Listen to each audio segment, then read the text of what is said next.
हा, तर ती आपली नवोदय विद्यालयामध्ये जी मुलगी शिकत होती, जी 12 वर्षाची होती, ती मातंग समाजाची होती आणि तिला काहीतरी त्या ठिकाणी वार्डन आणि काही लोकांनी चुकीचा आरोप करून त्याला बरीच मारहाण केल्यामुळं तिनं आत्महत्या केल्याची घटना घडलेली आहे. आणि काल एससीएम बरोबर माझी अर्धा तास चर्चा झाली रात्री. त्यांचं म्हणणं असं आहे की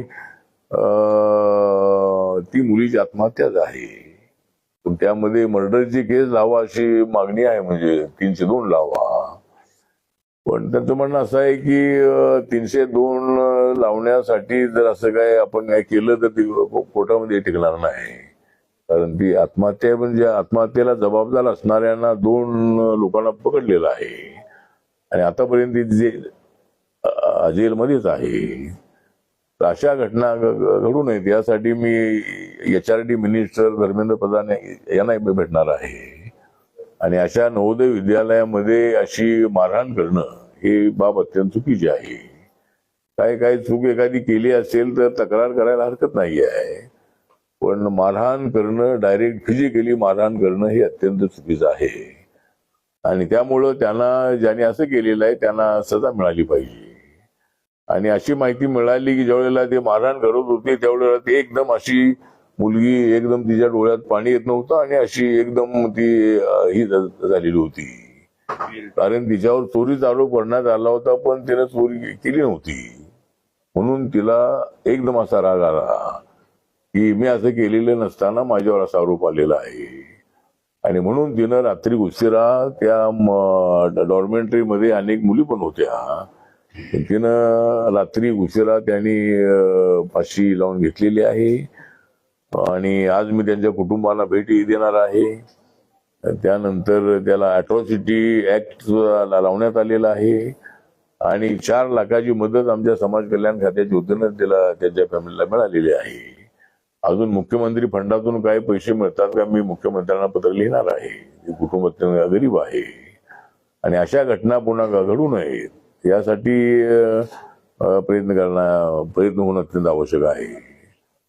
आणि माननीय शिवराज पाटील साहेब आज आमच्यामध्ये नाही, तर त्या अधिवेशनाच्या काळामध्ये आम्ही दिल्लीमध्ये असल्यामुळं इकडे येता आलं नाही, पण आता त्यांच्या कुटुंबियांना मी जाताना भेट देणार आहे. आणि नंतर किल्लारीमध्ये एक आमची धम्म परिषद आहे आणि संध्याकाळी 5 वाजता अहमदपूरमध्ये RPIची सभा आहे आणि त्यानंतर मी रात्री औरंगाबादला छत्रपती संभाजीनगरला जाणार आहे आणि उद्या संभाजीनगरमध्ये काही कार्यक्रम आहेत आणि नंतर मी मुंबईला जाणार आहे.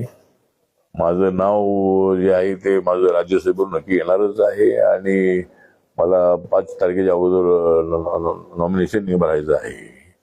त्यानंतर 9 तारखेपासून आमचं पार्लमेंटचं अधिवेशन चालू होत आहे, तर त्या पद्धतीनं आज मी इथं आलेलो आहे. विरोधी पक्ष राहुल गांधीला बोलू गेले.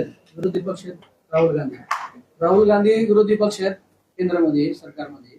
विरोधी पक्षाला बोलू नाही गेले तर काय सरकार काय करते? काय विरोधी पक्षाला बोलू दिलं जात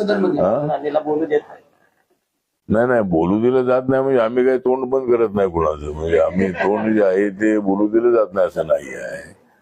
पण जे लोकसभेचं राज्यसभेचं नियमाप्रमाणे काम चालतं आणि चुकीचं बोललो तर माईक बंद होतो, त्याचं तोंड बंद करत नाही आम्ही, त्यांचं तोंड चालूच असतं परंतु माईक बंद असतो.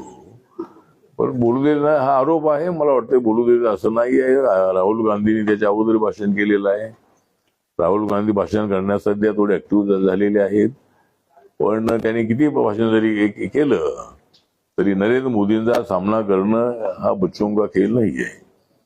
हिंदू राष्ट्र के बारे में क्या ख्याल है? हाँ, हिंदू राष्ट्र के बारे में क्या ख्याल है आपका? क्या हिंदू राष्ट्र करने से आ रहा है बीजेपी? नहीं, नीतीश राणे बोल रहे हैं हिंदू राष्ट्र. हाँ, किसने बोला? नीतीश राणे ने. बीजेपी RSS के लोग बोल रहे हैं, बजरंगी बोल रहे हैं. नीतीश राणे हिंदू राष्ट्र RSS. आपका क्या मत है? नहीं, वो बोला है मुझे मालूम नहीं, आप उनको पूछो उनको. आप हिंदू राष्ट्र होना क्या नहीं होना?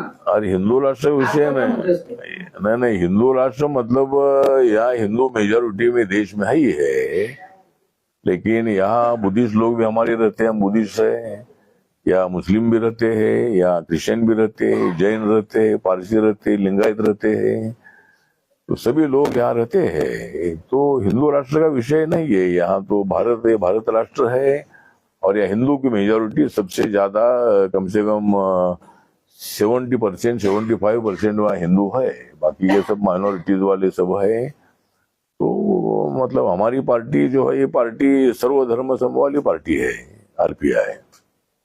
महाबोधी बुद्ध विहार मुक्त होईल काय आणि त्या महाबोधी बुद्ध विहार